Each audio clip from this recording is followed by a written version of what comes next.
Hello and good evening. Welcome to another one of my streams. So I don't really stream that often. Apologies for the black screen you see at the moment. For some reason, rFactor 2 is a little bit funny with alt-tabbing between tabs or between programs. So I'm having to basically just transition to my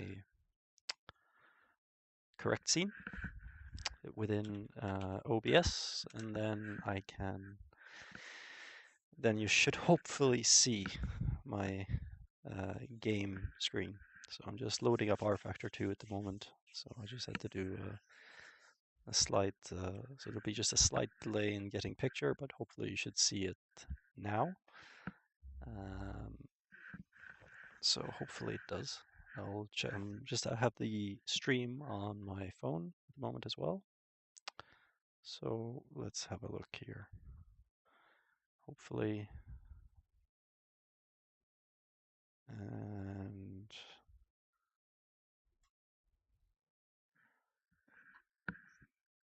yes, you can see my screen. Excellent. Now the tricky part to this is that I will have to also, I actually do need to alt tab because of monitoring telemetry, things like that. So I do have a telemetry logger running. So hopefully it works. That I can alt tab. Let's see, please work. Yes, excellent. It does work. I hope you enjoyed the music I had playing in the background if you've been following since the start of the stream. So if you'd like to know, the music that I was playing was actually the Res Infinite soundtrack. And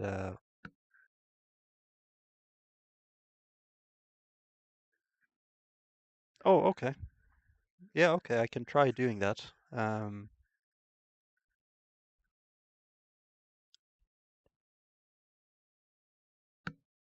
Yeah, I might.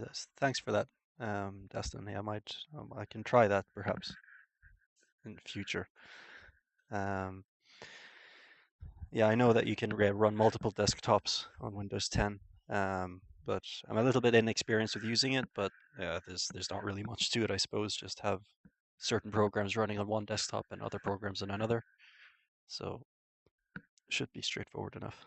But yeah, let's get to it. So basically, as you may have guessed from the title of the stream, this is basically some practice that I'm planning on doing for a. Well, it's kind of funny. It's like testing for a test. That's the best way I can describe it because I'm part of the Enterprise Pulsar's Supercup team, which is basically, for anyone who doesn't know, there's the GPVWC or the Grand Prix Virtual World Championship, which is a league website that's run a number of different leagues, and something that's very cool is they run a career ladder. So the career ladder is a hold on, you can't hear my audio. So there we go. Hopefully you should be able to hear now the game sound, because it's not nice watching just someone driving with a silent car. And, yeah, but anyway, so I sometimes forget to do that. So basically, yeah, they have a career ladder of sorts. So basically, you can start at the very basic, which is, I believe, an equivalent of a Formula Renault car or Formula 3 car. And then you progress to a Super Cup, which is the equivalent of Formula 2. And then you finally, or hopefully, progress to the Super League, which is the equivalent of the Formula 1 World Championship. And fortunately, they actually have two leagues for that as well. They have the Super League, which is the big one, and they have the Super League Lights, which is basically the overflow teams or drivers who couldn't get quite into Super League but still would like to drive F1 cars. So I am actually also a test/reserve driver for the Super League Lights team, Stax Racing. So I'm driving for Enterprise Pulsars in the Super Cup. So it's kind of it's kind of interesting. It's kind of like a little bit of replicating the real thing. So I'm driving for a team, which I have the races on Tuesday, and then there's also the official tests that I have to uh, take part in with the Super League Lights with Stax Racing, that runs on the Wednesdays. So we have fortunately there's a little bit of I have a bit of time between the two, so um, I can focus on one or the other at any one time. There's no um, there's not too much pressure, and I am a test reserve driver for the Super League Lights team, so my commitment is not as involved, let's say, or as competitive. I still would like to help the team do well, and of course, my role is to help the team develop the car properly, which is interesting. So they have an upgrade system. But and of course, to step in if one of the other guys, one of the main race drivers can't, for Stax Racing can't do it. So then that's when I step in. So now I have already done some running at Yas Marina with the Supercup car, and something which I found a little bit frustrating actually was, let's see, hopefully, yes, excellent. Okay. So one thing I love about rFactor 2 compared to my beloved Assetto Corsa is the fact that the steering lock, I don't actually have to manually adjust my steering lock in an outside profiler. I can just set it to whatever in the game and it sets it for me. That's just a nice little feature, and I wish Kunos of Assetto Corsa did that. I doubt that they'll do it for the original Assetto Corsa, but maybe for the upcoming Competizione, that'll be a nice little feature to implement. But yeah, I've done a lot of talking. You listen to a lot of music, a lot of talking, me talking and rambling. So let's get driving. So, at the moment, the main focus is kind of hot lapping. I already have some ideas about what to do with the setup. My front tires are scrubbing a little. Data logging enabled. Thank you. Data logging is enabled. So we'll just try and see. No, let's real-time splits. Where did I map this button? Okay. I may have forgotten to map my look left and right buttons, but fortunately it's only us on the circuit today. So our limiter is on. Yes. And away we go. So always interesting pit exit this at Yas Marina. Go under a tunnel, under the circuit, and then we come out. So it's nice. I suppose it's unique that way, a unique characteristic of the circuit. So Yas Marina isn't one of those circuits that I know very well.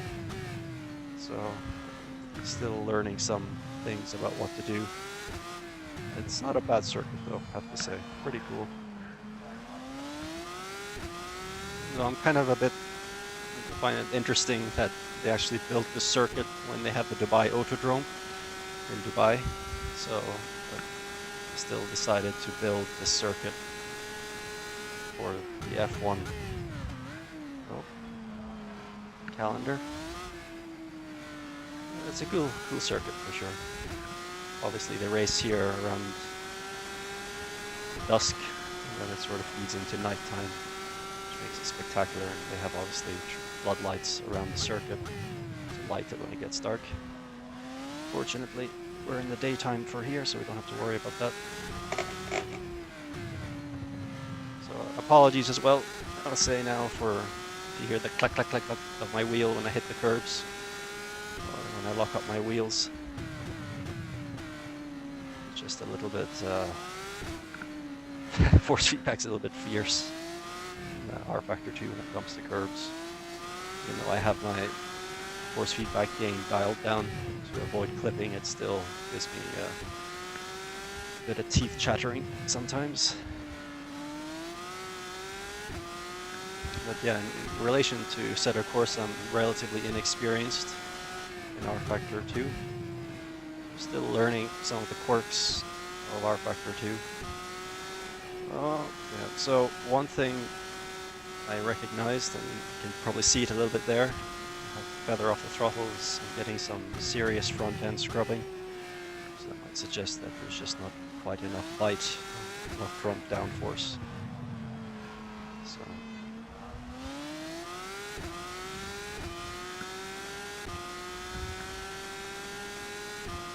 DRS, there we go. A little bit of top speed. I'm actually quite impressed at what kind of speeds I can hit with this Formula 2 car, or Super Cup car. It's not that far off F1 cars, to be fair. So it would make sense being the next step down from Formula 1, but quite impressive all the same.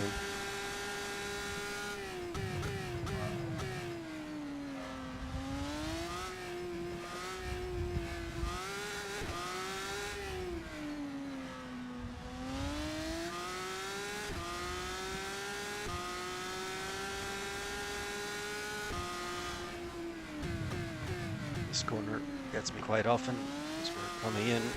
I suppose that's the idea behind the challenge of the circuit, is that you come in doing a double, 2 quick right-handers to a very slow right-hander, so it makes it a bit challenging sometimes.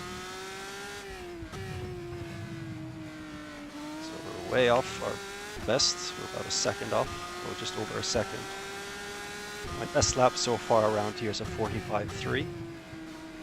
Probably a potential lap or about a low 45, high 44. We'll try and see if we can crack into the 44s tonight.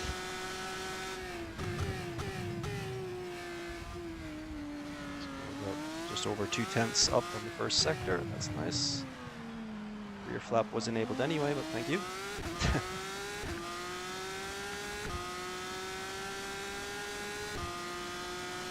Actually move our brake bias forward about 0.5%. Stop that crazy rear end locking. Oh! Well, that might be me that needs to get used to the brakes of rFactor 2 of this car. I might need to decrease the pedal force. And yeah, there's a little bit of vibration in the wheel now. Yep, there it is. It's from nice flat spotting. Lost 2 seconds of that slight kick.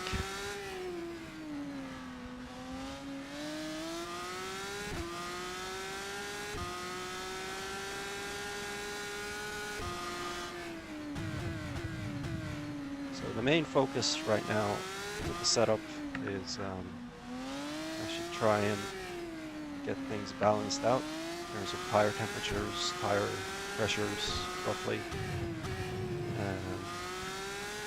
Brake temperatures as well. So there's a bit more data to work with in rFactor 2 than in Assetto Corsa. So I think some things you have to consider a little bit more.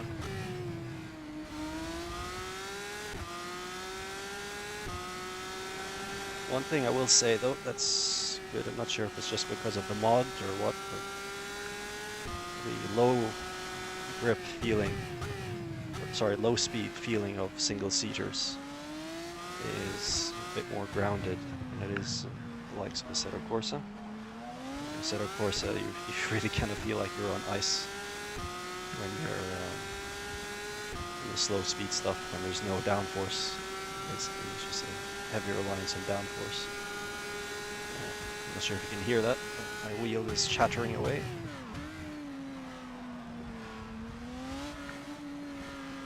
Probably need to learn to brake smoother, gentler in rFactor 2 than I would be. The Assetto Corsa is pretty much bam on the brakes, then start feathering off.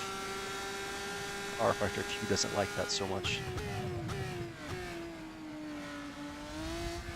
But yeah, there's ways around that, I suppose, in terms of like adjusting the brake force or brake pressure.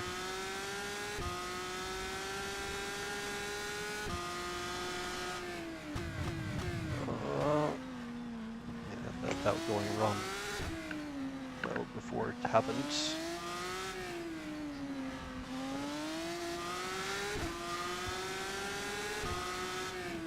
This corner is probably the one that gives me the most trouble, the second last corner. The last one's not so much, it's just kind of a medium speed corner.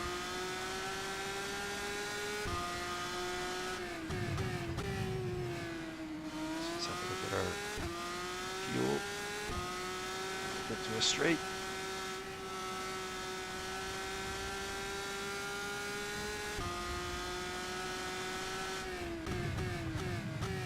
I think I have enough to do one more lap.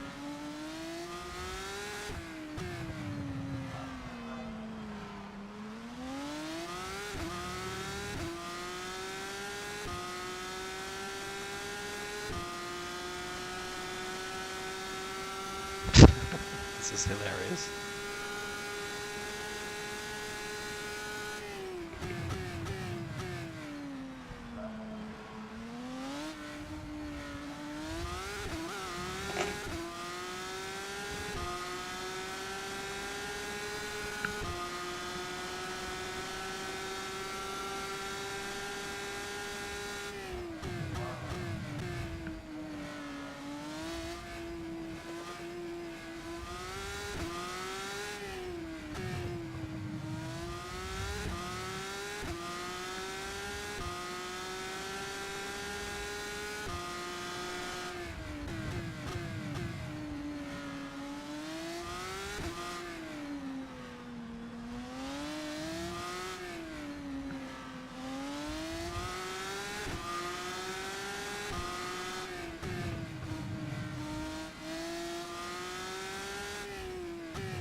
Just barely cracked into the 45s. Go back to the pits. Have a quick gander to our telemetry. Already have Log some building ideas finished. of what's going on. Yeah, we'll see now.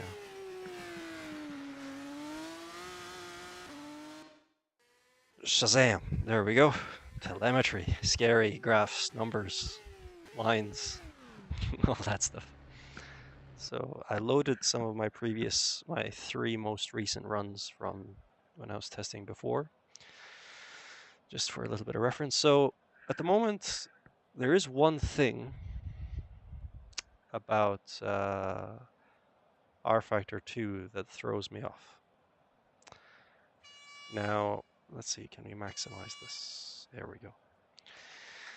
So if you look at my front tires, right, these are my rubber temperatures, which I think are the closest indication, unless I'm mistaken, of optimal camber, like trying to tweak your camber. Because if you look at the surface temperatures, these are a lot more erratic and they're much higher numbers. So they still can give you some insight, of course, in what the tires are doing. But you look at this, you see this point here. Let's load up, that's the highest point here. Here, so just to quickly explain what the different colors of the graph mean. The red line is the surface temperature of the center of my tire. The blue line is the outer. The orange line is my inner shoulder. So what you want is basically have this orange one, although like I said, maybe the rubber temperature is more indicative of this, is you want the orange line up there and the red line down there. Like basically that's how you want it to look, or how it should look. The rubber temps do show that a bit more. There is this problem though a little bit, where you see here, where is this happening? So let's see, this is this first lap going into the hairpin before the long back straight. So coming into here, you'll see there's a little track map there in the bottom right of my screen. It shows where the car is at any one point. And there's also my steering input. So when I'm turning left for that hairpin, the red line, which is the center of the tire, crosses over the orange line. And some people might say, well, that's because your tires are overinflated. Yes, that's true, but the reason why they're inflated the way they are simply is because when I had them at lower pressures, the blue line was way off, which is the outer temperature, which is not good because you're not utilizing the tire fully, right? And if you look at my front right tire, which is not as loaded, I don't think it's as loaded as much as my front left. Yeah, the temperatures, there's a much greater variance between the center of the tire and the outside of the tire, which isn't good. The front left's not too bad, the front right's a little bit off. If we have a look at the pressures, yeah, they're pretty much the same actually in tire pressures. So there's a slight difference, very like a 0.1 of a difference. But the thing that really gets me, though it's not too bad today, is the rear tires. There's quite a bit of, well, again, the center of the tire is hotter. Actually, that's a problem here. So the center of the tire, if we look at the laps previous, yeah, it's a consistent thing. So the center of the tire on the rear tires is hotter than the outside shoulder, the inside shoulder and the outer shoulder of the tire, which might suggest overinflation, which is a possibility, considering even the temperatures themselves maybe are a little bit on the lower side. So I could try decreasing the pressure. Alternatively, of course, increasing the rear camber, and might be an option. So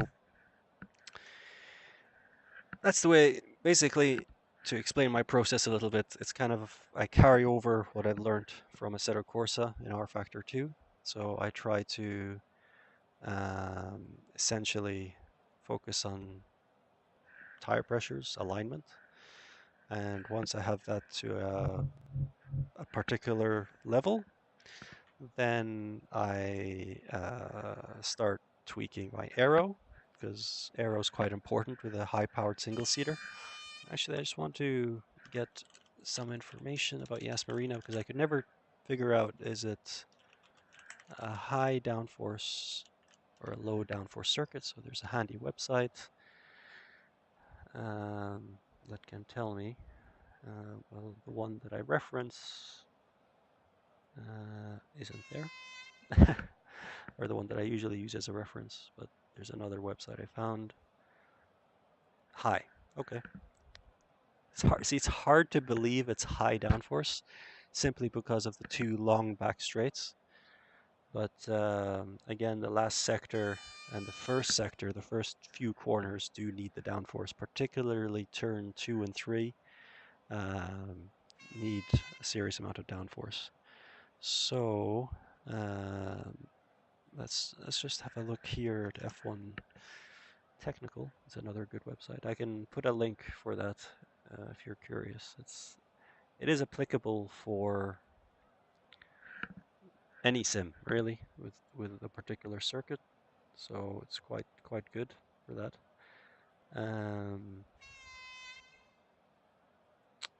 Let's see. Okay, no good. So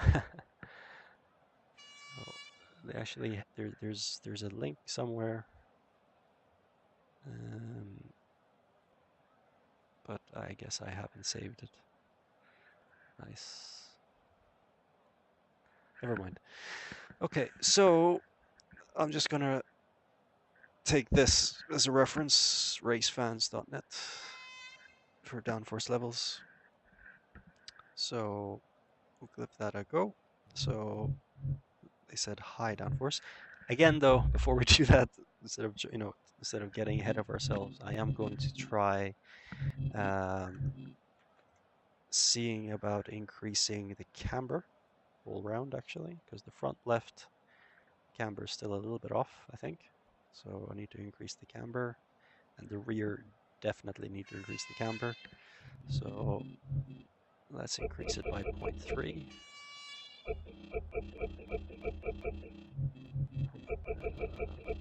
See, the weird thing is as well with this car, there is obviously sub levels of camber, which I don't see. So I'm not really sure. So we kind of have to roughly get it, unfortunately. And I just want to have a look at my Brake temperatures quickly. Yeah, not too bad. Rear's a little bit hotter than the front, so we're going to increase brake bias. I'm going to decrease the brake force by, say, we'll try 20% and see how that feels. I need to actually look into this. Is this the size of the rotor? This brake discs? Not really sure. I guess, again, like I said, I'm still kind of ignorant, relatively ignorant in rFactor 2. Still learning things. Data logging enabled. So, we increased our camber. And we'll go out for another run. Hopefully that resolves some of the errors, let's say, in the telemetry. The only way to know is to drive. And drive somewhat consistently if we can.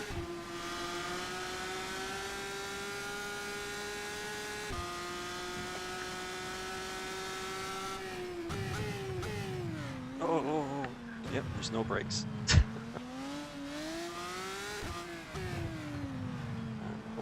Hopefully we didn't really flat spot our tires, but we'll know on the end of the straight.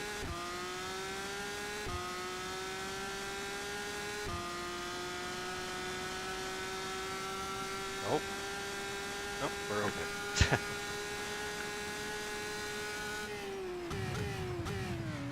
There's really no brakes.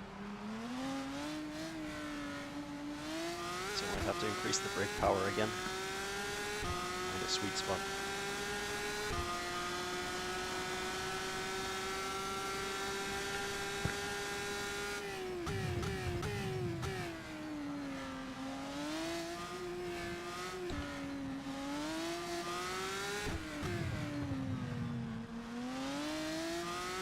It must be quite tricky for people who use the Logitech pedals. Or even the Thrustmaster said the brakes are kind of, let's say, erratic.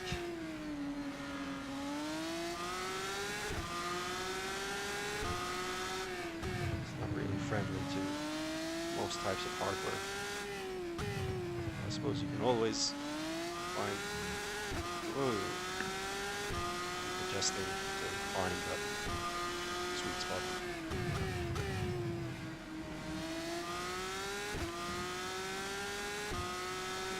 So this is where we test the downforce. Yep, see how the feather, full power now.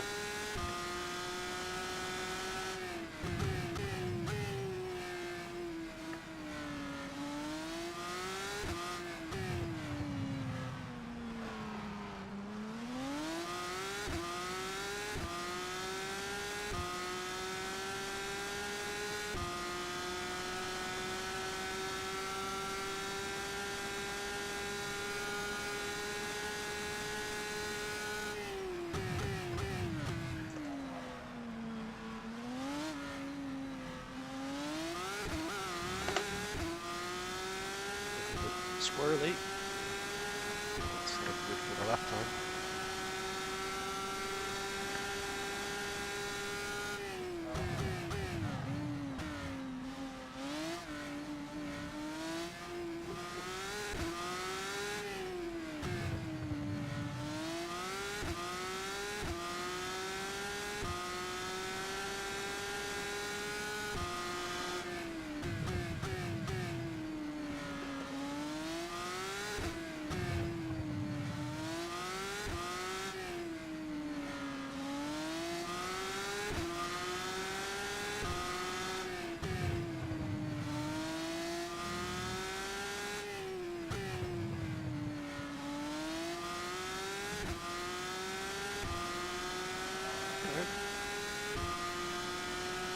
About 4/10, just over 4/10 quicker than that last lap, so we're down to 45.5.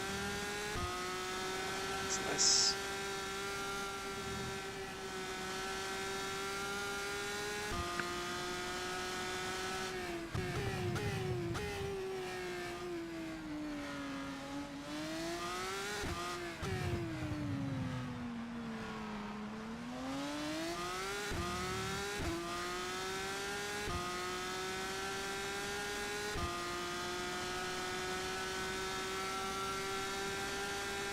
messed up a bit on entry into this left-right chicanes. There we go, much neater. Neater exit here as well. Yep, perfect.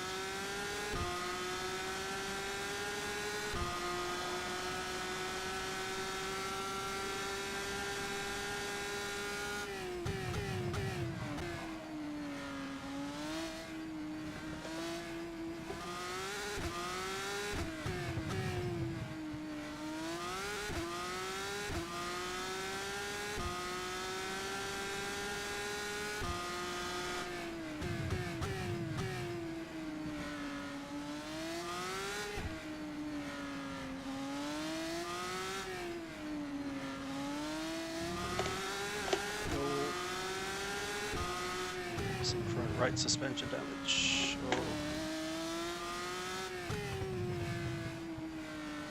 It's a shame we're up there. Yep. Some body damage. Yep, definitely some damage. This is gonna be interesting. We're okay.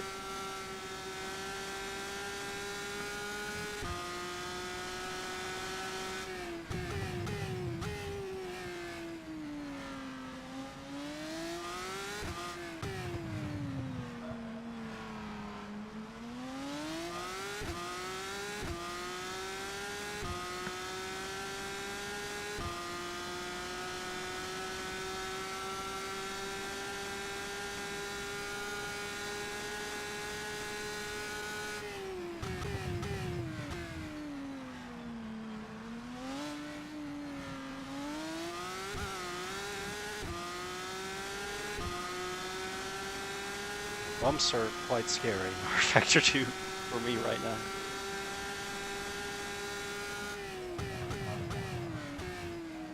Any sort of sharp jolt is uncomfortable.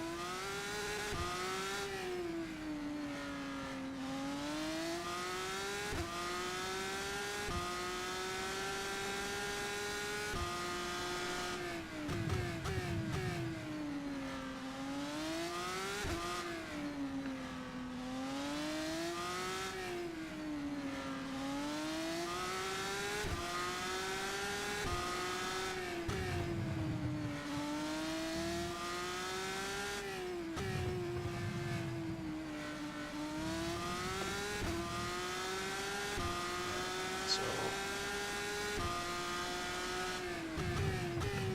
maybe we can get one more lap. Although that slight bit of damage will likely screw up the telemetry readings. But let's see.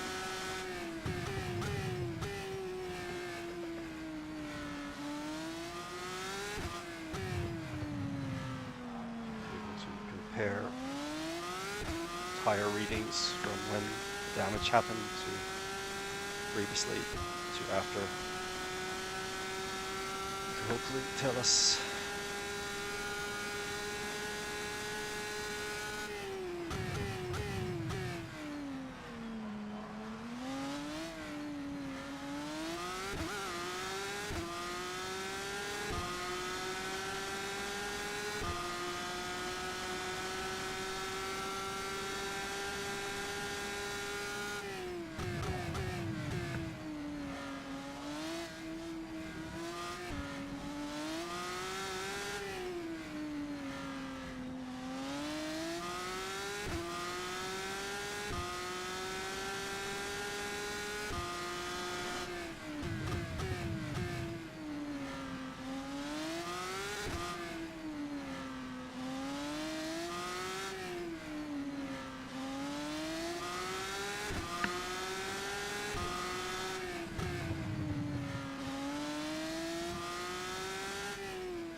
Shame. There's about 1.5 tenths up that last second sector. Log building finished. Not quite.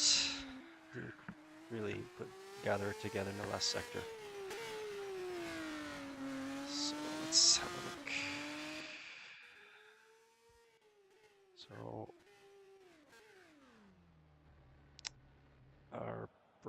temperatures are a little bit less, interestingly, now that we have less brake force, I think. Yes, let's compare that. Actually, yep, they're definitely a little bit less. Okay, that's good to know. I guess actually the upside, less brake force, can run tighter brake blanking. So in terms of temperature, still a bit too much at the rear, I think. Where's the bias? Do we have bias?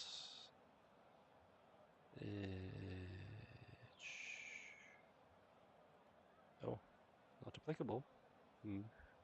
Interesting. I'm not sure if you can see this, but guess not. No.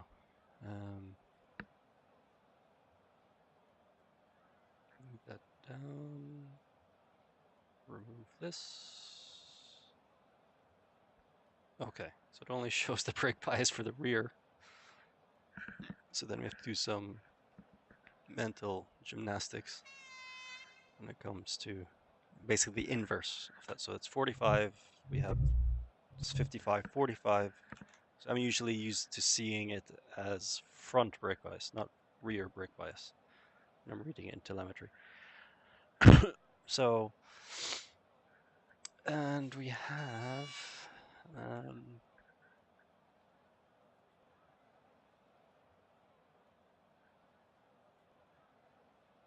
oh, we have brake pressure as well. So, and actually, let's have a quick look to make sure we're not clipping.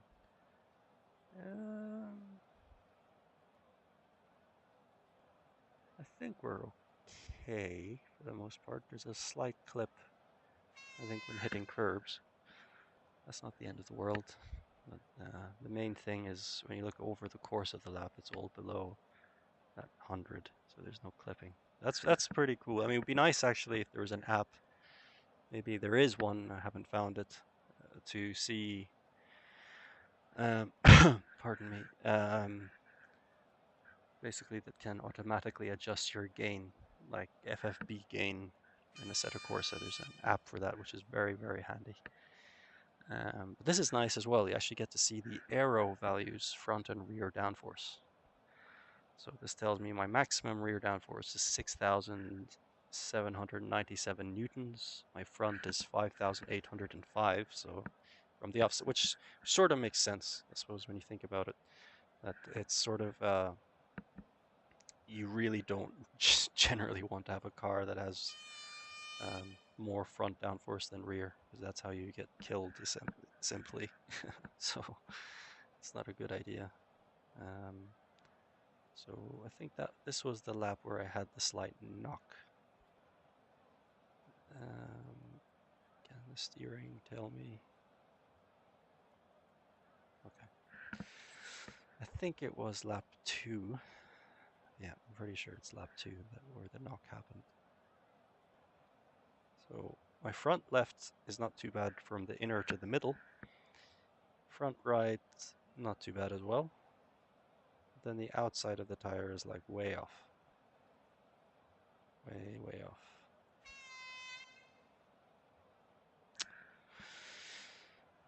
So that's the thing actually with rFactor 2 is the way the variance between the inner and the outer shoulder of the tire doesn't make logical sense compared to all other sims I've played.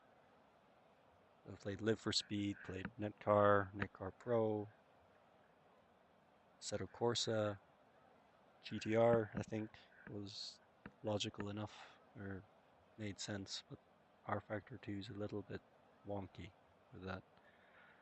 But that again, I don't see myself as a setup expert, so maybe there's little tricks I can do, but I'm kind of running out of ideas now about how to fix this problem. It could simply be, thinking about it. If you imagine the wheels, right? So when you have a lot of negative camber, the wheels are leaning inwards, if you can imagine, leaning towards the center line of the car. So if you have low tire pressure, the inner shoulder, the middle part of the tire would kind of squat or kind of squish a bit more on the tarmac, rather than the outside shoulder just being left to hang out to dry, basically, not really being used much. So with increased pressure, that might prevent some of that squatting that I'm talking about. At the same time, actually, if you increase the pressure, no, it actually might make the problem worse. I don't know, it's hard to kind of visualize a little bit, but yeah, this isn't the first car I've driven in rFactor 2 that has this kind of characteristic. It's a little bit frustrating to deal with, quite simply. But we might be able to assume that our rear tires are overinflated.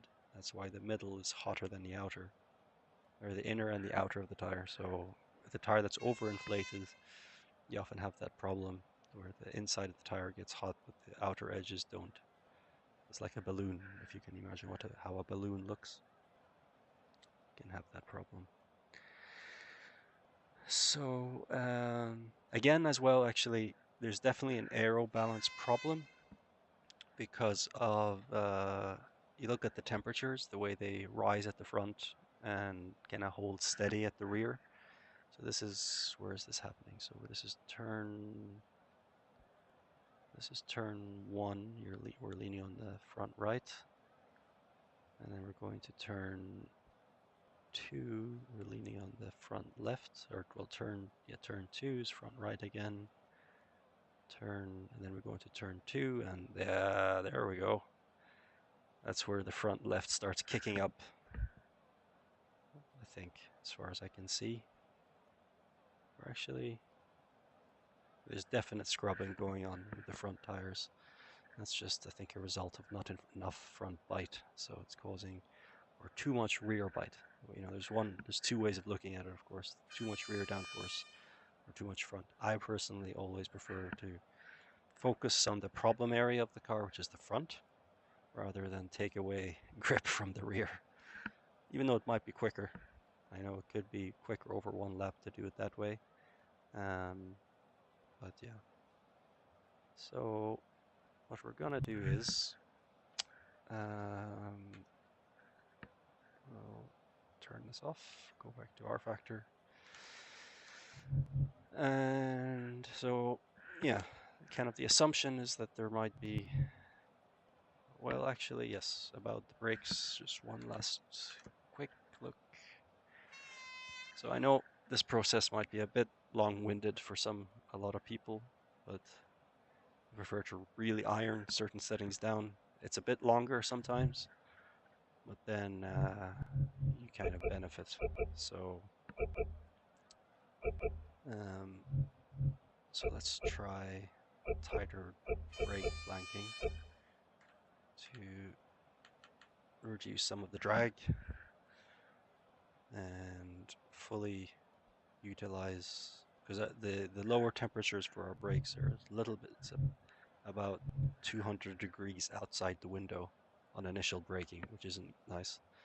So we want to try and keep that within a particular window all the time if we can. And we need a bit more front brake bias according to the telemetry, because our rear brakes are kind of heating up a bit more. We want to try and balance them out as much as we can. Or actually, no, it's still our front brakes. Depends how you look at it, basically. If you look at the minimum temperatures, there's too much front or rearward brake bias. If you look at the average, there's actually too much front brake bias. So it's which way do you go? But, I suppose it would make more sense that the front brake would cool faster, because it's getting the air more, it's less obstructed when it comes to airflow, right? So the rear brakes aren't getting cooled as well. So it simply could be it. And we're going to actually increase the camber again. Can't go any more with the front. So let's increase the rear camber. Yeah, let's go nuts. Maximum rear, maximum front camber. So now we're like a low rider kind of setup. And just have a quick look at our engine temperature as well for the radiator. Yeah, we're fine. Can't really tighten it up any more than what it is. And we have it at 2. Yes, so we'll take our brake dot blanking down to 3. And we'll leave our brake bias at 54 for now. And the first lap, the brakes weren't good. They needed to build up in temperature. But actually, the subsequent laps weren't too bad, like the actual hot laps. So once the brakes got up to temperature, then it wasn't too bad.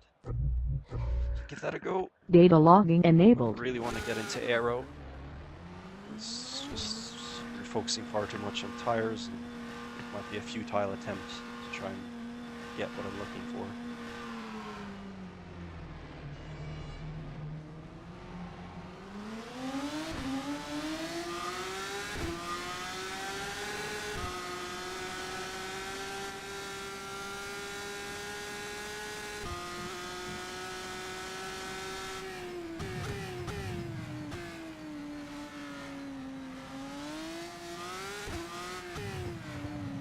Just want to see about softening the rear third spring, because we actually can't adjust the regular wheel rate on this car for some reason. It's just set to 0 and it's a fixed value. So, interesting.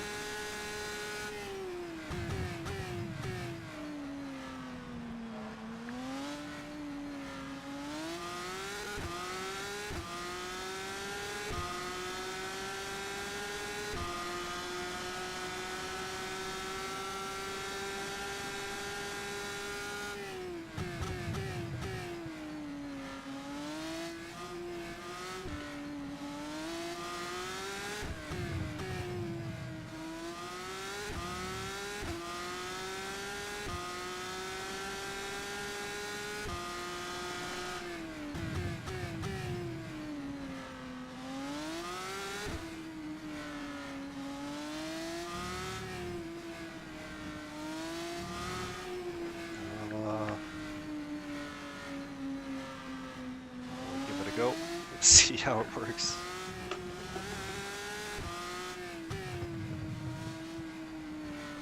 So a bit more front downforce, like on turn 2 with pixels for that problem. Just like a slight washing out in that third last corner.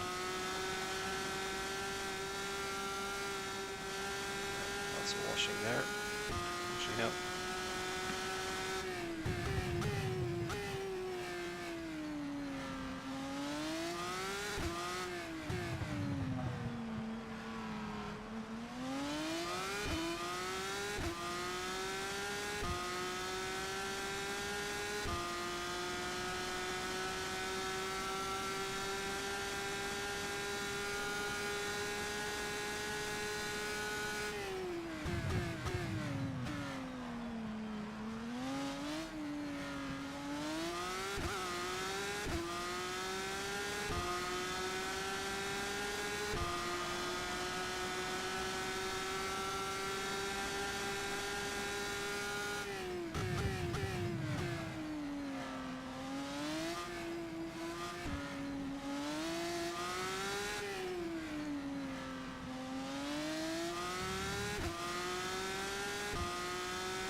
Come on! Ah, so close.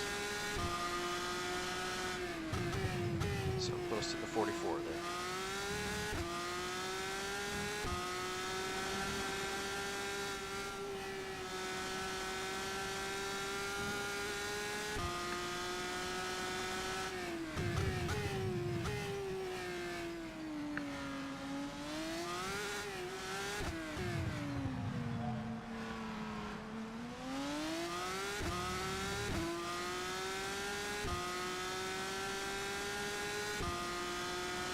that's a new personal best, which is nice.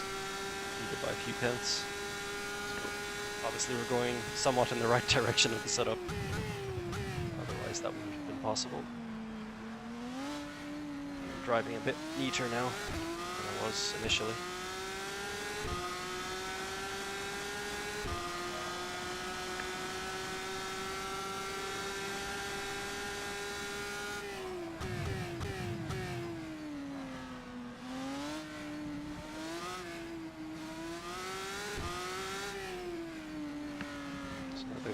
The lingering question in my mind is that slight knock on the outlap. Did that help improve something with the car? or it's just that you drove better or the setup's better? It's kind of I guess the only way to really test is to do another run with the exact same setup. Kind of felt like it was just I was doing the corners a little bit better than I was. My lines were a little bit tighter.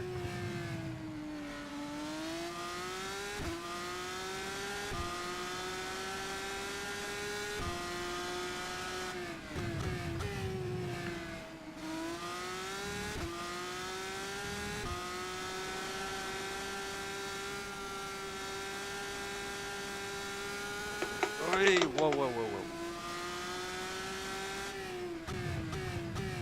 Alright, come on. This lap's obviously done.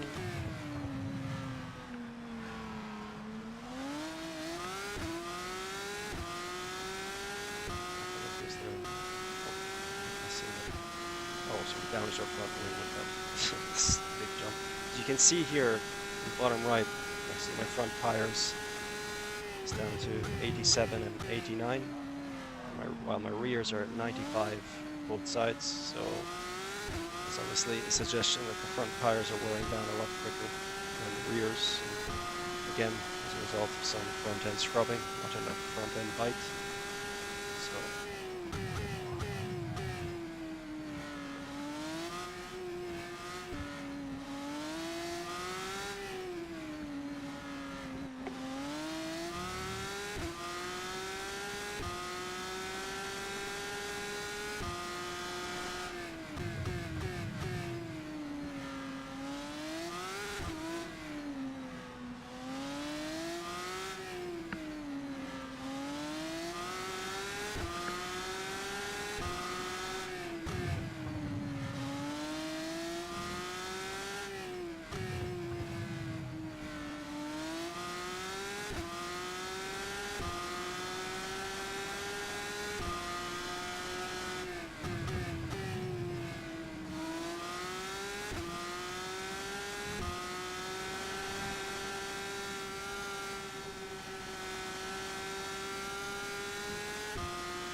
So we increased the camber, I think, in that last run. Log building finished.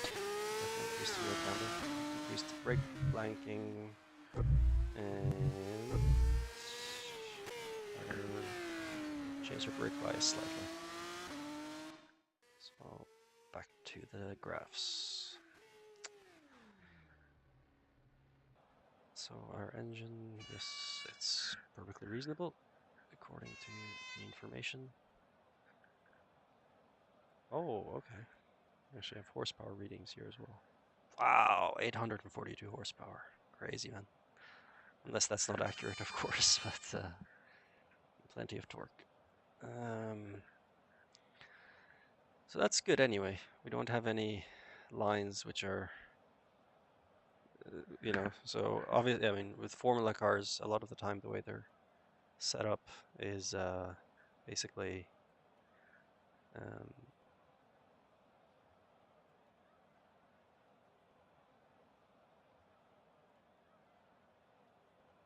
yeah, so it's a bit more actually, yeah, funnily enough, even though the lower rear brake temperatures is higher now than the front, the maximums are closer and the average is closer as well than my previous run.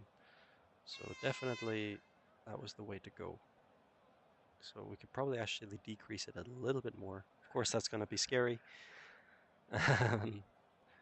But definitely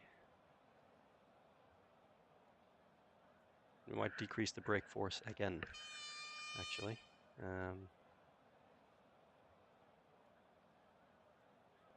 Oh, okay. So we can actually we have a brake pressure value percentage as well, which can obviously serve as an indicator for the brake force, the brake pedal force. So that's handy.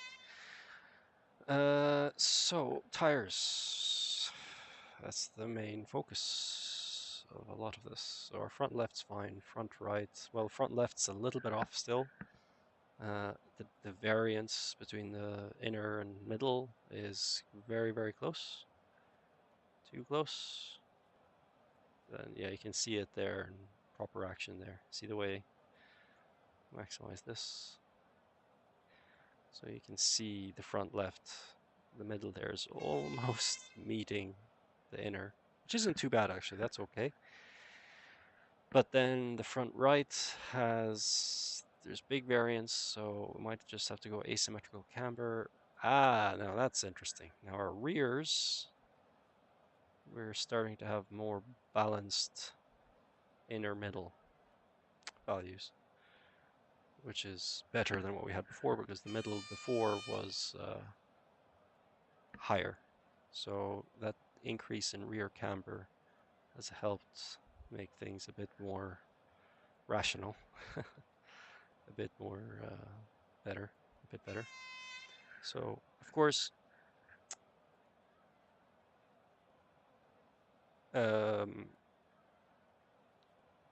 there's other things we can do to increase camber aside from adjusting the camber itself, lower ride height, maybe softer suspension overall would help with that because the car is rolling more and squatting, pitching more, so then that'll increase camber.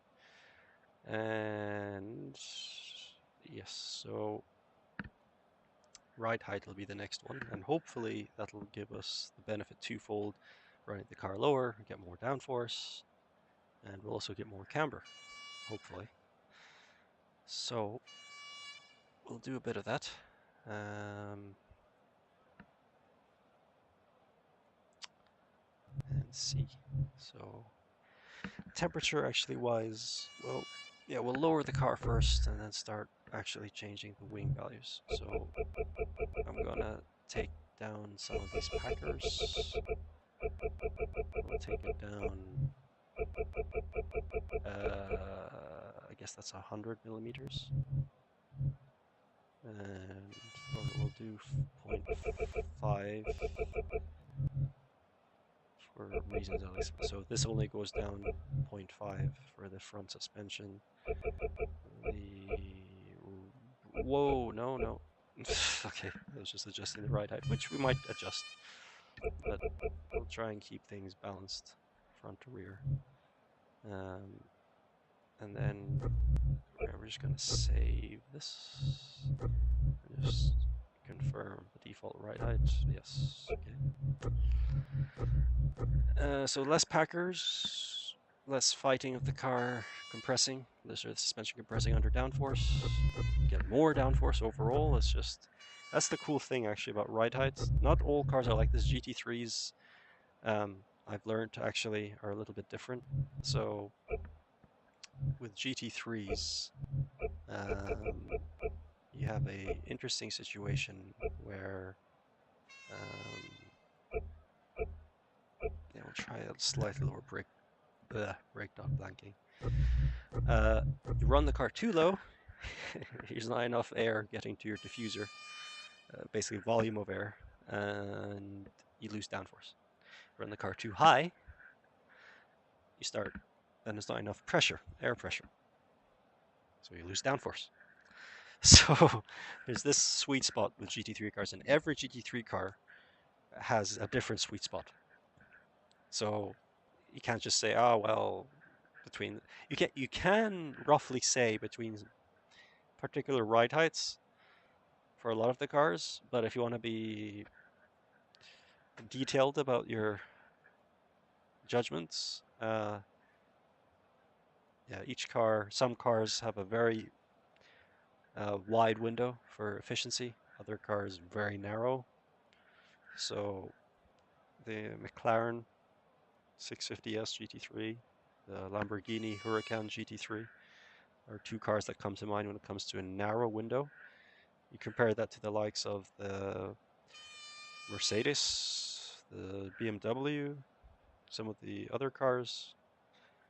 It's a bit more comfy when it comes to your ride height adjustment. So yeah, pros and cons. That's the idea behind GT3 cars, isn't it? So some cars are different, are strong in different areas. So while the aero efficiency of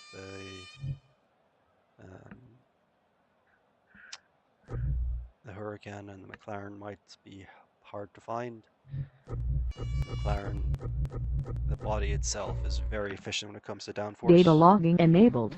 The Lamborghini is a very nicely balanced handling car, so it's good suspension or whatever. Just also the way it's top side downforce is good basically, and it's a very sleek car. So it's got downforce and it punches through the air like a missile, quite simply. So that's the rearward brake bias kicking in. There's always ways around all of that. So.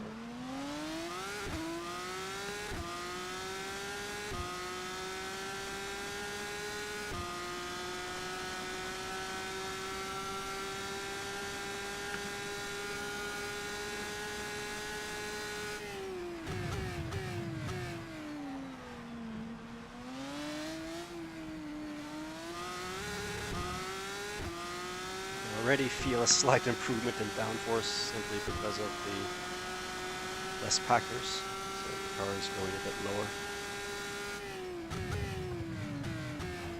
Oh yes, that's nice, very nice. The cool thing about that is zero drag, zero effect on drag. You get more downforce, but no drag, so win-win. The only scary situation, of course, is when the car is too low, starts skimming or bottoming out. It's the moment where the car bottoms out, zero downforce. So let's try and prevent that from happening. So one of the benefits of using packers, or bump stops they're also known as, is that it allows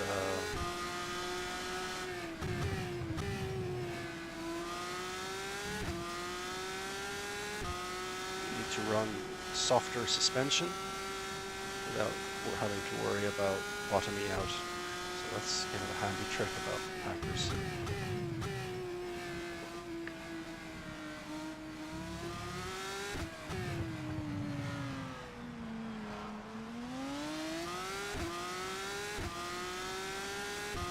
It also allows you maybe to run a lower static ride height without fear of the car bottoming out. So in the medium speed corners or lower speed corners, the car is still relatively low to the ground. So it's good for that as well.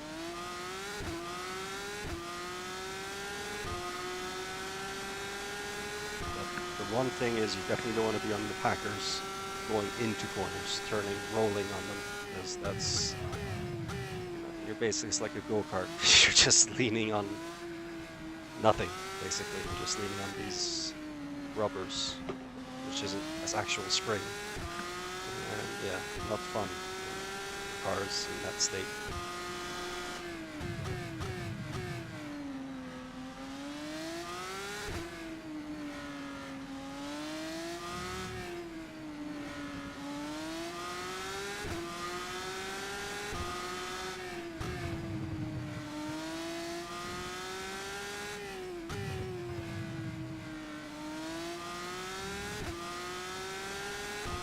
Hey, into the 44s. Nice. Probably could have gone a bit quicker again because I lost about 2/10 in the middle sector. Yeah, I can take that turn 3 almost flat out now. The car getting a bit lower, which is nice.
Moment going to there. I noticed a slight twitch of my steering wheel.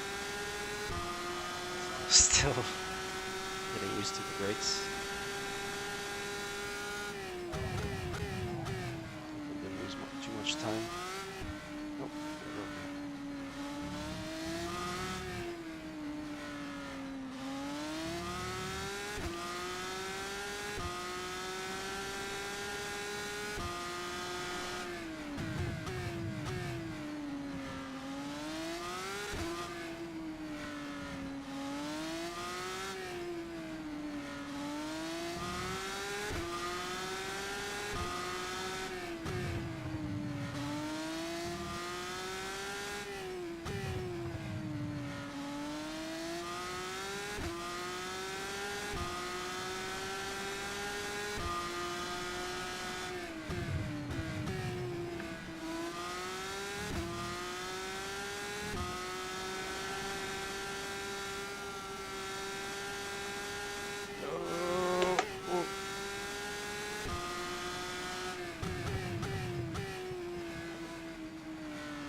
Alright, so that was a good, very positive setup change. We obviously improve our lap time Log by, building finished. yeah, about 0.2, probably a little bit more again. There's a couple of mistakes on some of those laps. So, happy with that. So, and that's really simply just less packers. That's why. You know, car's compressing a bit more. And yeah, you look at the values, the actual, let's see if you can have a look at this position. There we go. So I'll show you, let's see. Let's get the best lap from the last run and this lap. So if you look here, the green line is from my previous lap. Now the difference is actually small here, so we can even run less packers. But you see already that my car is about 3 mm lower going down. So like the greatest effect, let's see, we get top speed here. So the greatest effect will be seen at what we call it, like, or call, I guess, what you call terminal velocity, or the maximum speed you ever hit. So, and let's make sure we're at full throttle at that point as well. So, I'm going 3 mm lower on the front, or just over about 3.5 mm, and the rear almost 3. So the car is just overall running that little bit lower. Now you will notice there's some spikes. So the way the ride height increases and decreases will be a bit sharper, not as grounded. So it does help with the suspension, let's say stability, having the packers there. But you get more downforce because the car is running that little bit lower. So very, very cool trick. And if we look at camber, I think this should be, oh, okay.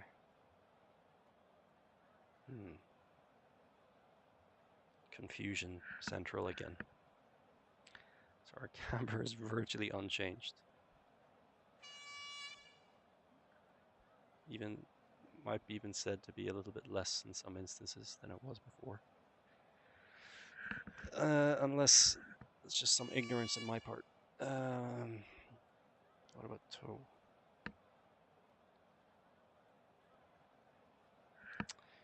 Yeah. Kind of the same.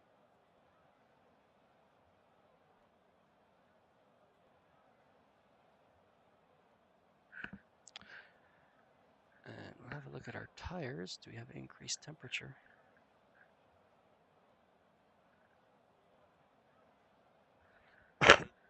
Pardon me. Alright, that lap doesn't count because it was way off.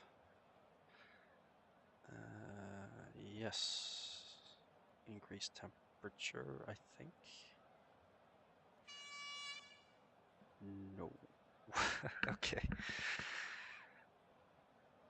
Back to the confusing stuff again.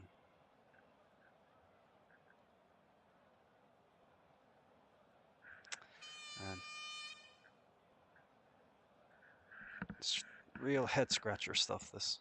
Real head scratcher. Literally scratch my head there. It makes you kind of think,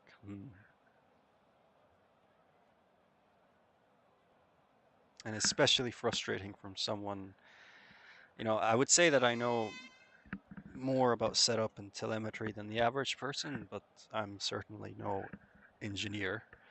So seeing data like this kind of really makes you have to go through some mental gymnastics, figure out what's going on simply.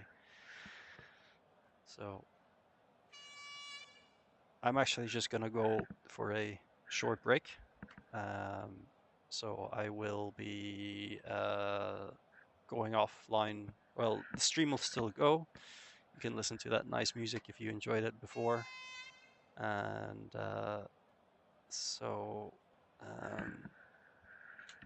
if you want, of course, if you'd like to listen to it, if you enjoyed it, you can also mute it if you don't enjoy it. So yeah, I shall be back soon.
And we're back. So apologies for that slight delay, but nature calls and all that kind of stuff. So we are back. So yes, let's have a quick look at our telemetry again from that last run. So our rear, as previously mentioned, our rear tires are still great variance between inner middle and outer edge. Trying to understand why that's happening. And as far as I can tell, yeah, a bit confusing. What about our carcass temperatures? They're a little bit lower, which would make sense, because the tires are not sliding around as much, not leaning on the packers as much, so we can actually lower the packers again than what we have when I go for that 0 ride height. So we're going to do that, actually. I'm going to see what doing that. So they're almost as low as they can go at the rear. Not as low as they can go for the third springs. Very much not. So actually we decreased the packers by 0.5. How much did that do with our ride height? Let's see.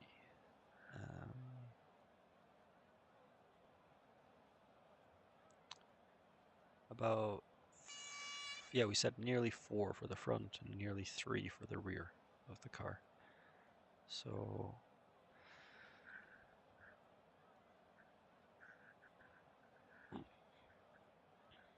it kind of makes sense actually when you think about it. So 50 millimeters.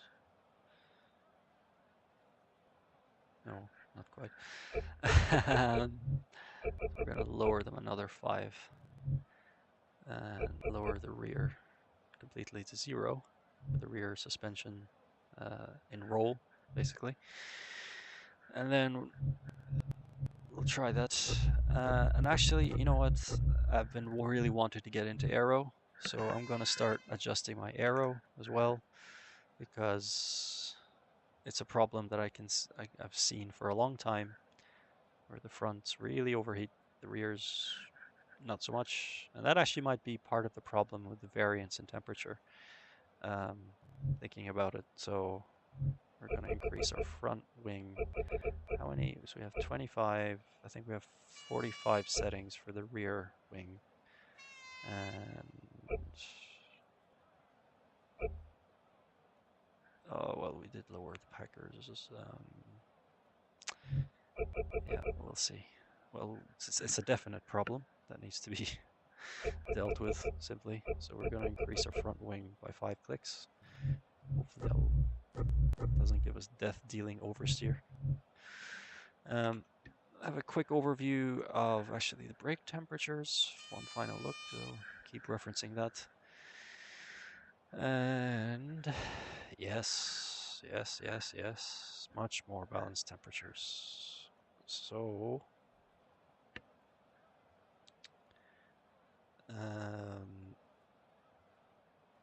gonna try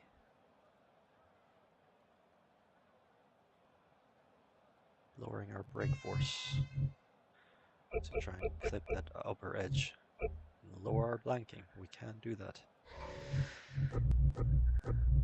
I think actually maybe we can't. Yeah, well, no, we can. So worked on 2 data logging different enabled. areas of the car.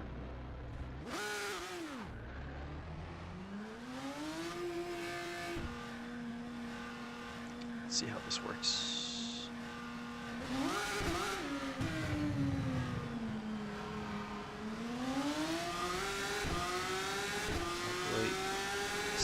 We'll actually be able to see coming out of the pits going to turn 3. Oh yes, that's what I'm talking about. Much better bite. Oh, there's no brakes. Oy.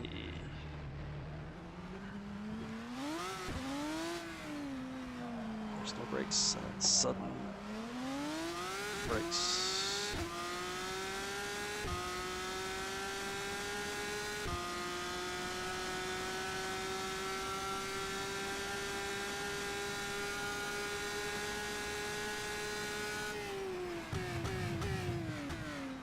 No brakes.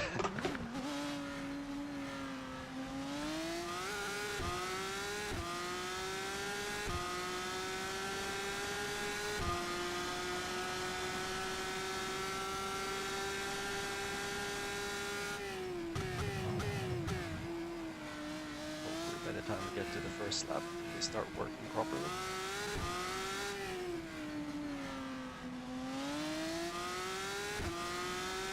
Definitely feel an improvement with the front end biting in a bit more. Oh yes, that's nice, very nice. Oh yeah. Throw it in a lot. Go in and higher, enter the corners a bit quicker. Not having to coast.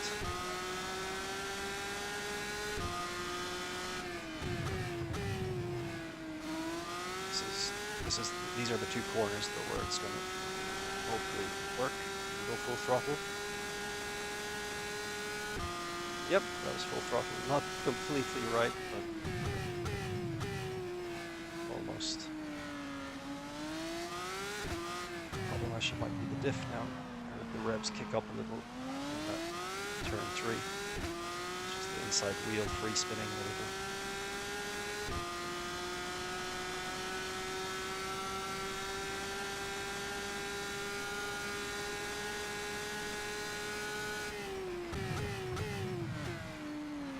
Oh, no brakes. So I might need to increase that again.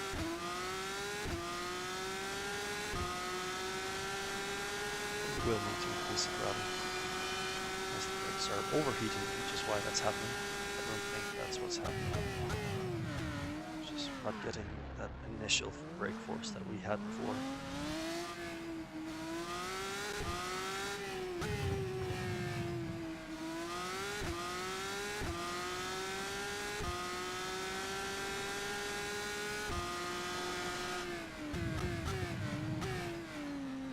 Struggling with anything slowed down.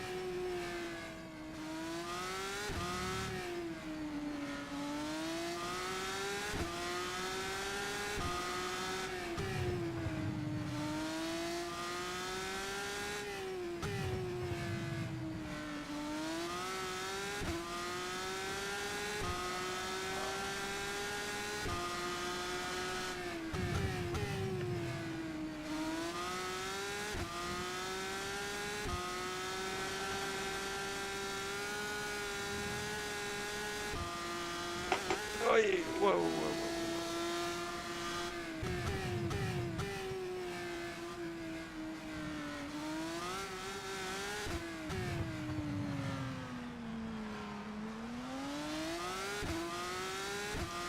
Cause some damage. Oh, actually, okay.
pump the brake pedal down to get the thing to stop.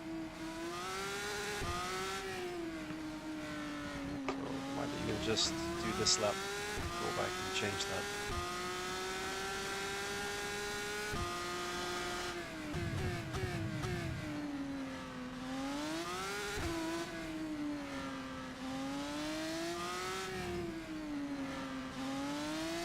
Setting is actually 50%, so not that far off actually. So, I don't want to brake with parachutes, I want to brake with actual brakes.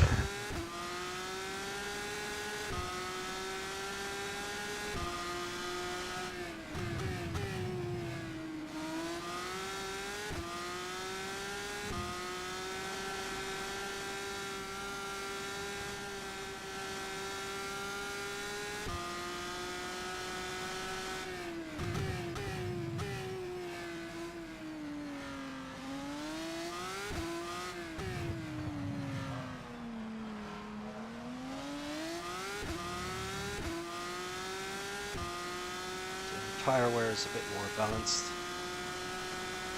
before, so that's just simply because the front end now is biting a bit more, not scrubbing, so that's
not enough brake force whatsoever. Log building finished. So, need to improve that problem.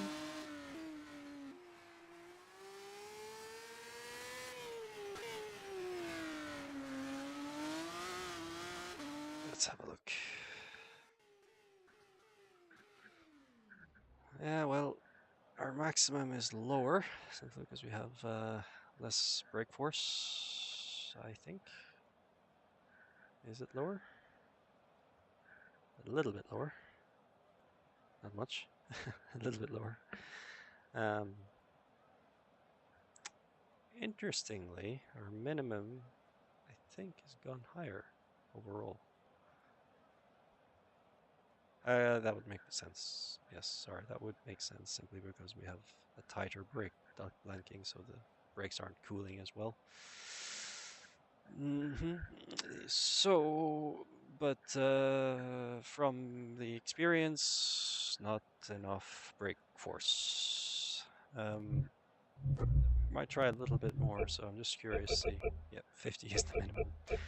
So, so there's obviously two ways to go about it. Ideally, we want to actually keep blanking as low as possible for the least amount of drag we can. But at the same time, we need the car to slow down and stop, because when it doesn't, that's a problem.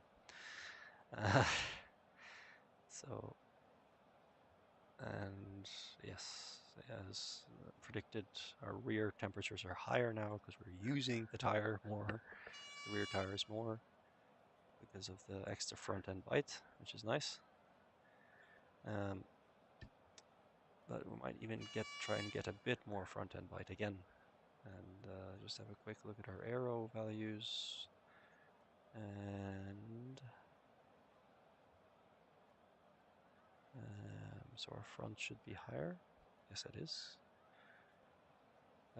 Wow, it's actually almost exactly the same as the rear. Interesting. in terms of raw numbers, in terms of the maximum downforce. So that is very interesting.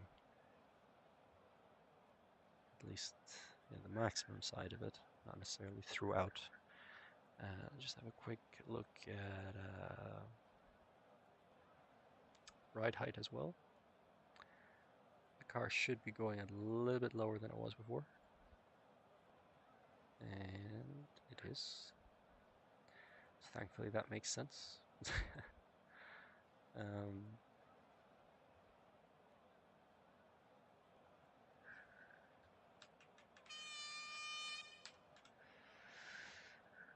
So, front is almost skimming. Rear still has a bit to go. So, I'll try and see about getting that rear squatting down a bit more. Although again, we do have more front end downforce, so that comes into play when it comes to how much the front end compresses. We might need a bit more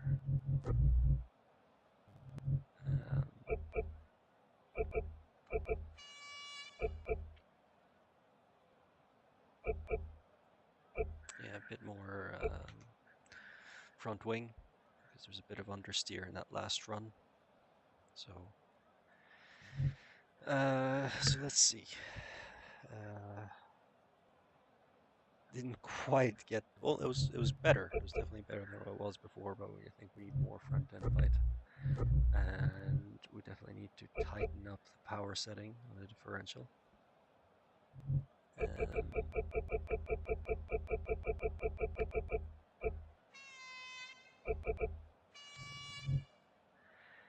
Now, yeah, the interesting thing is this pump value. I actually never, I know what the power is, I know what coast is, sort of know what preload is. Pump, that's a new one to me. So I'll need to read up on that.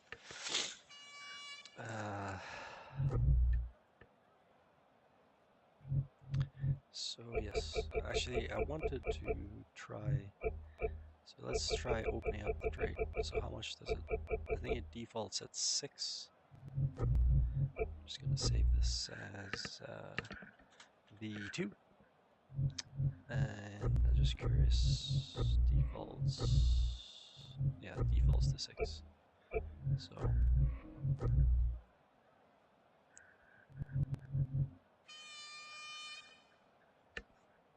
we'll try, we need more, 68 was good, but I think I needed a bit more than 68, actually. So 88 was the default, so 78 might be a bit closer, and then we can fine tune it, of course, a little bit further. So the front can go lower, a little bit lower. The rear can go a lot lower. So we'll decrease that by 3, that by 5, and give that a go. Of course, we can actually stiffen the actual springs then to prevent the car from bottoming out. That's an option. And dampers, well, dampers not so much in positioning, but this is where we get into the nitty-gritty of some stuff. Actually, I'm going to decrease both by 0.5. We're probably going to start bottoming out, but we'll see. And should try this before we start changing the diff. We'll try and find a happy diff or data logging enabled. Pardon me.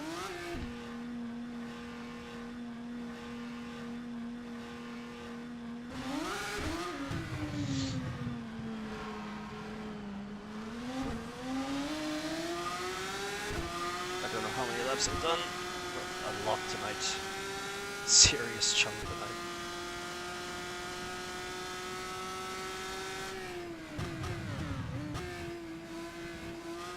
Yep, much better brakes. Almost too good. It's weird coming from that. parachute only brakes to now proper soften power. Takes some getting used to.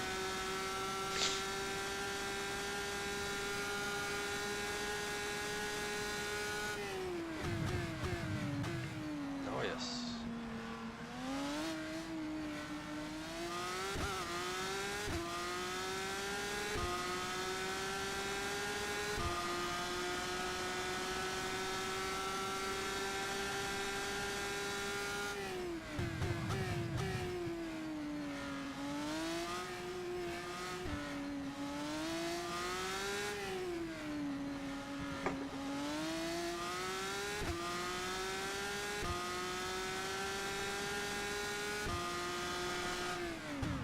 Oh!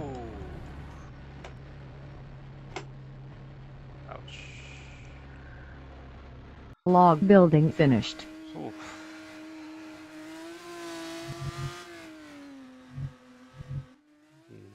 That was ferocious.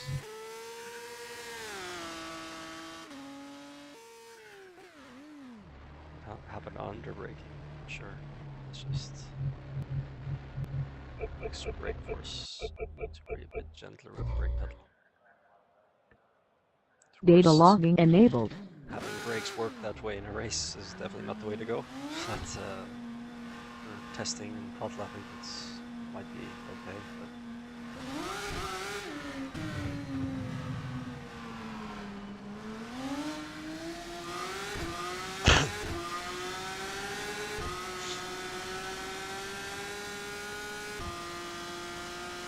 But turn 3 is much better now. That's slightly more,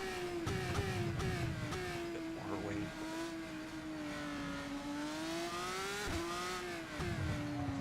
Gearing's a little bit off as well, I think. We need a longer second or a shorter third gear.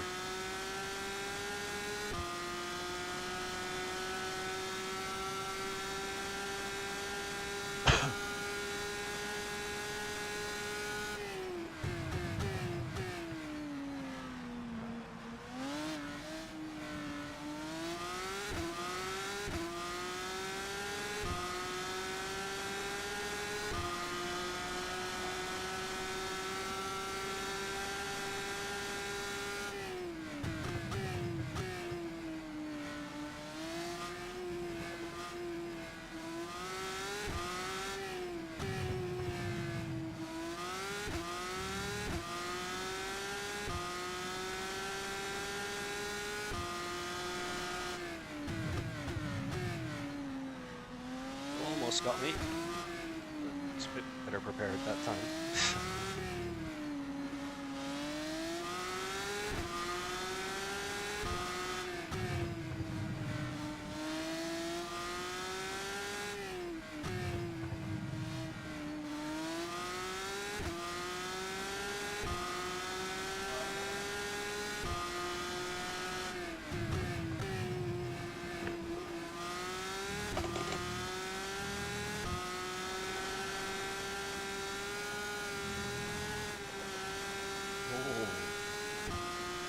Reggie.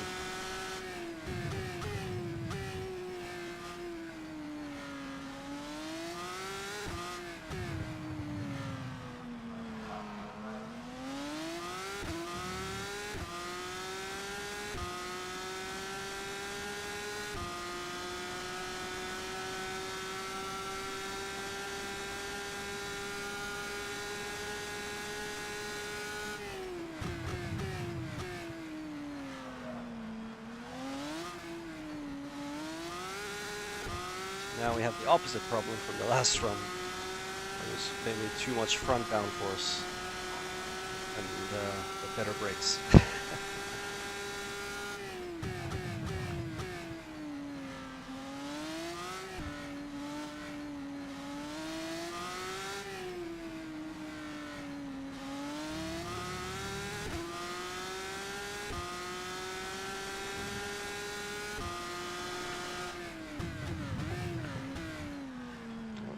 Got me that time.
Alright. Log building finished. That was a weird freeze. I don't know why that happened. Unless someone entered. Nope. So we've clocked 36 laps. It's a healthy amount. I'm kind of pleased, actually, some of the amount of changes is able to do. There we go. So if we just transition now to Motec, you'll see, there we go. It's skimming a lot more now. A lot, yeah. Almost bottoming out there. At least for the front of the car. So we can't really go less packers unless we stiffen the front third spring. We can go less with the rear, which I kind of expected. Tire-wise, so we did actually get a better lap. We got a 44.5 on that last run, which is nice. So that's an improvement. Brakes, a little bit edgy, as you can tell. So that will definitely need some tweaking. Although temperature-wise, yeah, there's a bit too much at the rear now. So we'll try and move it a bit more to the front. So that's nice. And we're gonna open the blanking a little bit more.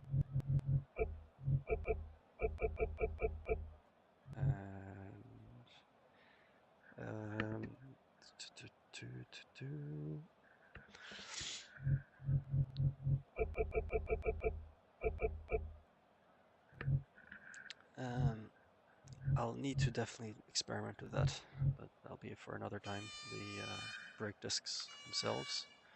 Look at our tires. So, getting our old problem again. The center of the rear tire is getting a bit hot, especially for the rear left. So, how do we deal with that? I was convinced actually that last lap would have been better, but that weird freeze, I guess, cost me a lot of time somehow. So, so we said, yeah, we can lower the rear. So we're gonna take out all the packers from the rear. And what are we gonna do? I'm gonna lower the pressure. It seems counterintuitive, but really I think this is the only solution right now. So I'll lower it by... I don't think we'll get actually to do this lap, but we'll try. Data logging enabled. This is the end of the session, officially.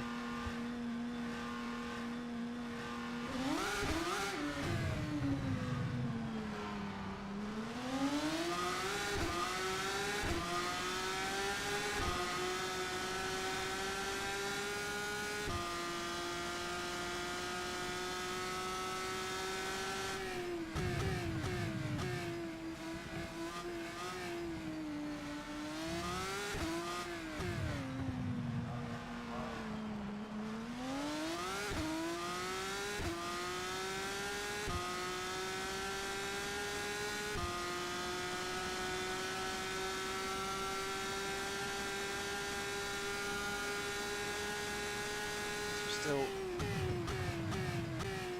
a lot to learn, really, in terms of the way rFactor 2 works, and there's a few extra settings that I wouldn't have had in a Sitter Corsa that's throwing me off a little. So I need to educate myself a bit better. So I learned about caster yesterday, how it can help improve things for certain characteristics.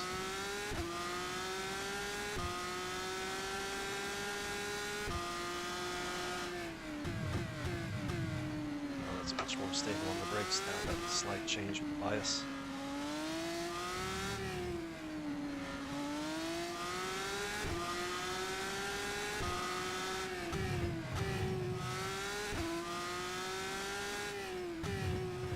So we'll know now when we cross the line before we get to do a lap. Oh, it's not.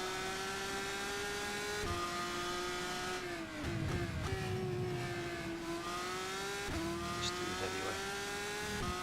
Telemetry.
So we'll do another lap.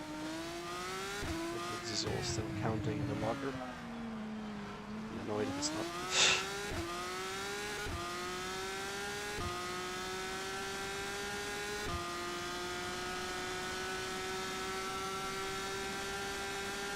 This lap and we'll call it a night, I think.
So there we go.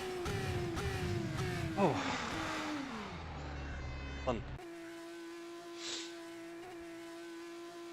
Log building finished.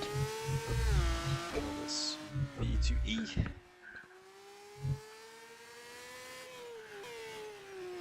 Oh, you couldn't see that last run.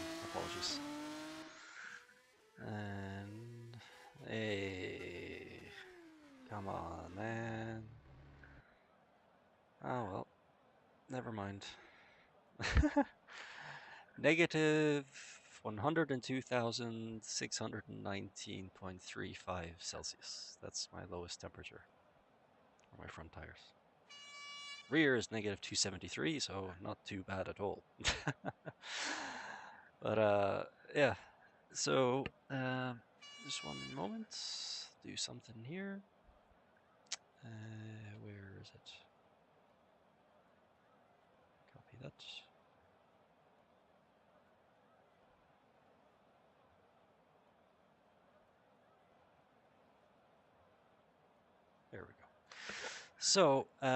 Thanks for tuning in, guys. Hope you enjoyed the stream. This is probably the longest stream I've ever done. So, really went on longer than I thought, and taking a snail's pace when it comes to the setup and everything. So, it's a bit frustrating. I would have by now. I probably would have had a very, very good setup. I think in a setup course of the amount of time I've spent on this. So it's just still getting used to some of the elements with rFactor 2 and the way certain things work and some additional setup features that I haven't worked with before. So still trying to get familiar with all of that, but yeah, that's the main idea. Really, is I've always been upfront with the teams, the Supercup, my Supercup team manager explained to him that I'm still getting used to rFactor 2. Still sort of a bit unfamiliar to me, but yeah, definitely learning about different things, and certain things are logically sound from other sims, like getting front end scrubbing, increased front downforce fixes the problem, so that's nice to see. The tires, the way the tires work, the temperatures, a little bit confusing, definitely. Not a little bit, quite confusing, particularly with the rear tires. Um, so that's something I'll need to look into in terms of that might be a just a side effect of rFactor 2's physics engine, and there's nothing really around that. That's just the way it is, which would be unfortunate. Um, I am starting to appreciate it a bit more, particularly with tonight's run. I'm starting to. The driving feels more natural, and you know, um, kind of rFactor 2. Interestingly, actually reminds me a bit of when you want to drive quickly, you have to apply the same sort of approach like you would in karting, you know, or not even karting, but well, sort of lower powered go karts, 6 horsepower, 9 horsepower karts, that kind of thing. Arrive and drive rentals, um, or if you want to, if I can liken it to another sim, would be Gran Turismo actually, because rFactor 2, I've noticed, rewards smooth driving. It definitely rewards smooth driving. If you're kind of twitching around and sliding around a little bit here or there, you lose lots of time. So, and that seems to be from some of my experience with the GT3 pack cars.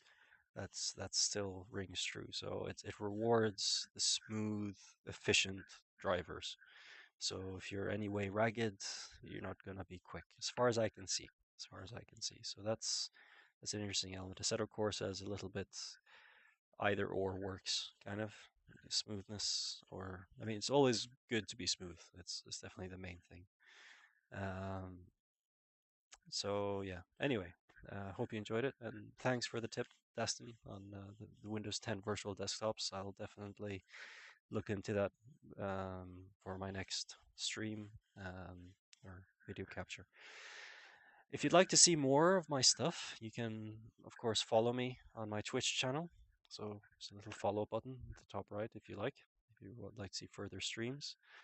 Hopefully, you found it interesting. It's very easy. If you found it boring, I don't blame you. There's a lot of detail there and numbers and graphs and all that stuff. So it's not the most exciting of stuff unless you're sort of interested in learning and or interested in it yourself and you do a bit of telemetry work yourself. Um, so yeah, hopefully it wasn't too boring. Like I always say, and or I've said many, a few times in my previous streams, I actually usually prefer short, nice videos. I upload more often to YouTube shorter clips than I would streaming because yeah, I prefer that. I prefer short but sweet rather than long and boring, simply. Um, so yeah, so I have a YouTube channel. Um, Celtic Pharaoh is where my username on YouTube. There's also a link below my video if you'd like to click that way and you can see some of my stuff. I also have a Patreon page.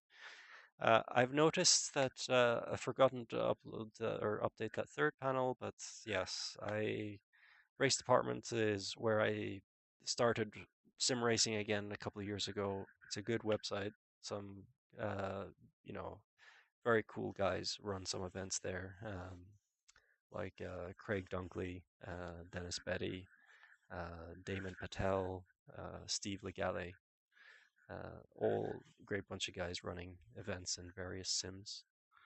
Um, so it's worth having a look there for interesting motorsport content as well and all that kind of thing. And mods, loads of mods. That's the main source. If you've never heard of Race Department, that's where you get your mods, simply. Um, for most rFactor 2, maybe it's more the workshop, but everything else, even rFactor 2, there are mods for that on Race Department as well, as far as I know. Streamlabs as well. I have a Streamlabs page as well. So if you'd like to support me, it's that would be very kind, of course. So um, yeah, that's pretty much it for tonight's stream. Hope you enjoyed it, and I'll catch you guys again soon. Bye bye. Oh, and before I forget, if you're curious to know the music that was playing and you enjoyed it, I'll get you a YouTube link. Just one moment, and I shall post that in the chat if you'd like to have a look at what music was playing. Um, so there's a very cool game called Res Infinite. Well, I know the original Res more often, but there's sort of like an HD remake. Um, so yeah, let's see.